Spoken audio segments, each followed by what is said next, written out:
And I think love. I think you just summarized it up. I think there's nothing more priceless, and that is so true. If you think about 9/11, the most important message everybody left, and everybody they spoke to, anybody that they taped calls, it was, "I love you." If somebody didn't reach somebody, the message they left was, "I love you." It wasn't, "Where's the checkbook?" or "Don't forget to pay the gas bill." It was, "I love you." Mm-hmm. I love you. And that's really powerful.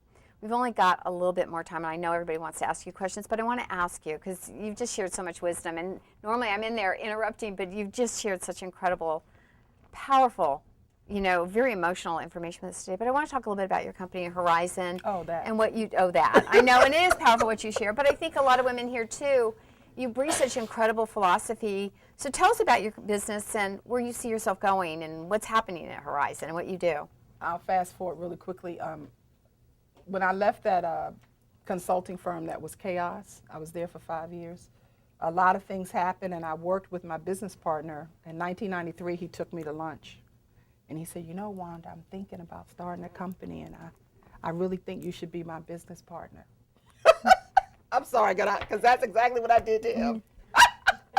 I'm sorry, I don't mean to laugh, but you are mistaking me for someone who doesn't appreciate a check that clears every 2 weeks on a Friday. That's exactly what I said. And he tells me now, his stomach dropped, and he said, "Oh my God, I hope she doesn't go tell anybody." I would never do that. So we sort of didn't talk about it. Every once in a while he would bring it up, and he left in 94, and he incorporated the company in July 1994. So we're 17 years this past July. And he would call me, "Wanda, this is what we're doing. What do you think about this?" We was him and his wife. And that one contract out of the DC HUD office. And I'm thinking, well, because I share, I'm very quick to share things. And he says, "Well, what do you think about bidding on this?" And I'm like, "You know what, I think we could win that because," and I'm speaking we, but I'm not his business partner. And I have people coming to me with the NBA basketball focus. They came with business cards with my name on it and letterhead with my name on it, and took me to a building on 17th and K Street. Had a floor on the high level with a corner office. Made a video for me explaining why I should be a partner in their Northeast business. But I never met these people face to face. I'm thinking, how do you want to be partners with someone you've never met face to face? That just didn't feel right. The money felt good. Oh my God. The money was good. When you see your name on letterhead, come on now. And the business card and a big old office with a secretary, you're like, okay. But let me tell you what I will not do in my life. I will not compromise myself for money. I just will not. And that's why I will always have it. Because I'm not going to compromise who I am to get it. So I said no to those people like this. No. At the same time, I was going to headhunters. True story. This beautiful woman, brunette, tall, striking. I love meeting tall women. Obviously, I love tall. And she said to me, "I'm going to leave you in this room, and I want you to write down how much money your individual efforts, just yours, have made for the company that you work for now." And she left the room. And I started writing and thinking, and I was like, good. This is a word I learned from my daddy. You may have heard it before. Good googers and muggers. Look at all of this money that I've made for another company. It was millions and millions of dollars. And it blew me away. I'd never done that exercise before. And she came back in the room and she said, "I don't think that you should work for anyone. I think that you should work for yourself." And I'm thinking, but you could get a sweet commission. If you place me, just place me somewhere. I don't want to own nothing, seriously. So I left there though, and the seed was planted. And then I had brunch with some friends, and my friends said, "Wanda, explain to us exactly what you do." A lot of people, you have to really explain it. I've been involved in multifamily, single-family real estate my entire career. Building it, managing it, developing it, all of that, fun stuff. And I'm explaining it to them, and they say to me, "Well, what if we gave you some of our money and you can invest it in real estate for us?"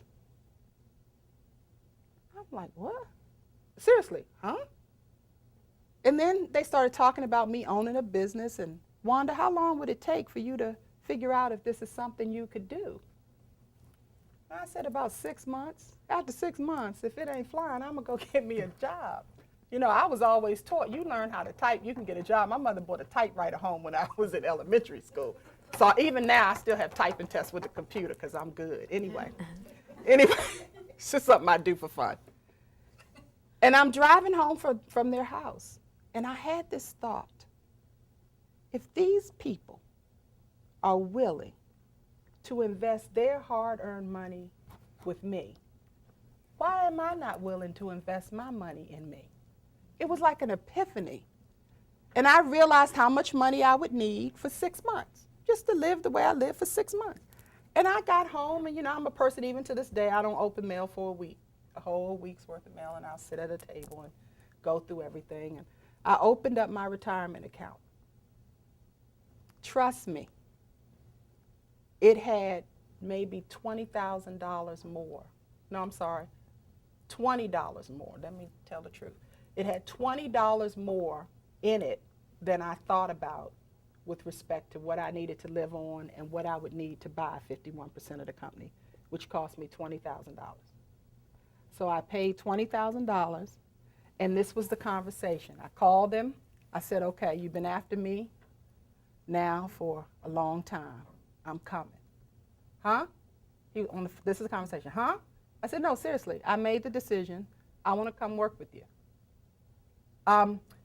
Can we meet for dinner tomorrow? I mean, I said, whatever you want to do, I'm ready to come. I said, but I have 2 conditions. And he said, what? I said, number 1, I have 3 contracts already. And I'm bringing them to the organization. The first one, I will keep for myself because I need to pay my bills. The other 2, I will bring to Horizon. He said, what's the second condition? I said, I have to be in charge. What did I tell you all earlier? I have to be in charge. People are telling me I should own my own business.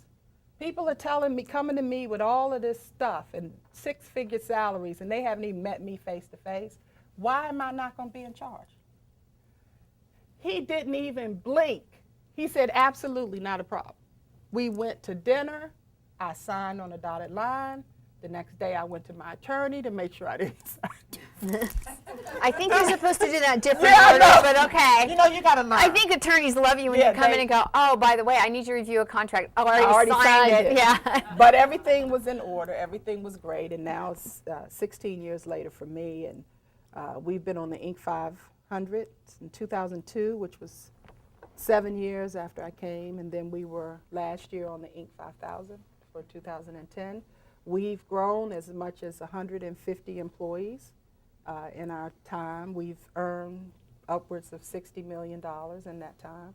If someone had just come to me one day and said, this is what your life is going to be, I would have messed it up. You understand that, right? That's why we don't get to know everything. We have to have joy and watching life unfold. It's like a gift. Someone said this before. I can't give them credit because I don't know who. But, you know, I loved Christmas. You know, I was one of those kids. We had 2 Christmas trees, one upstairs, one downstairs. You ran downstairs to get your Santa Claus stuff. Then upstairs was the stuff your parents bought, even though we know all of that was bought by them.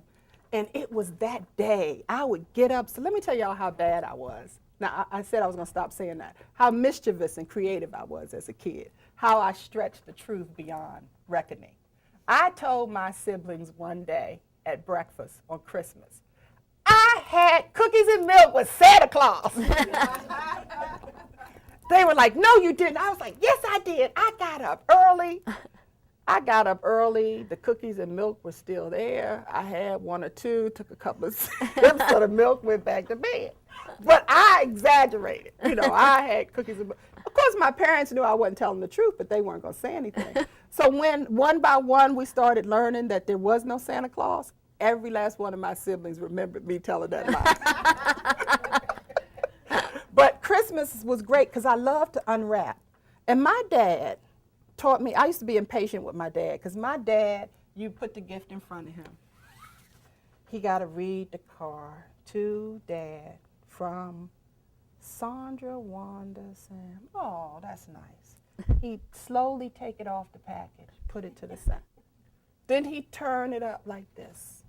And then he'd slowly take this piece. No, I'm telling y'all the truth. This is my dad. he'd slowly take the piece off, and then he'd do this and turn it around, and he'd see if he could shake the package out. And if he couldn't, he'd go to the other side. And you'd just be sitting there going, it's a sweater, it's a sweater. Just open it up. But what I learned from that was, that's how you unwrap life. Don't get impatient with it. Just sort of take it off, piece of tape at a time. You know, read.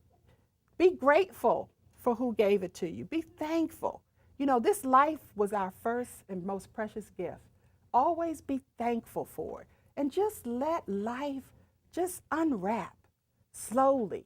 That's when you get the best out of it. Nobody wants a cake that ain't all the way cooked, so don't eat any of mine. But you know, when you bake a cake, you don't want to take it out. It looks all pretty. You put icing on it and everything, and then you cut it and it's gooey on the inside. I don't want my life like that. I want my life fully cooked. I want it to be tasteful and good. And if it takes a while for that to happen, I want to be more patient and just let life unfold. Enjoy like today. I'm just enjoying myself. You know, I say my prayers and that's the end of it. You know, Oprah said on her when she was leaving her show, I finally saw it the other day and I laughed out loud because she always talked about what she says before she goes on stage or before she does an interview. It's the exact same thing that I say. That's why I love her so much. I've been saying it for years, and it's always simply this: God, it is in you that I live and I breathe and I have my being. Whatever I need to learn today, and this is the rest is mine, teach me. Whatever I need to teach today, allow me to do it. Whatever I am to receive, let me get it and recognize it, and whatever I am to give, let me give it freely without condition or reservation. God, it is in you that I live and breathe and have my being.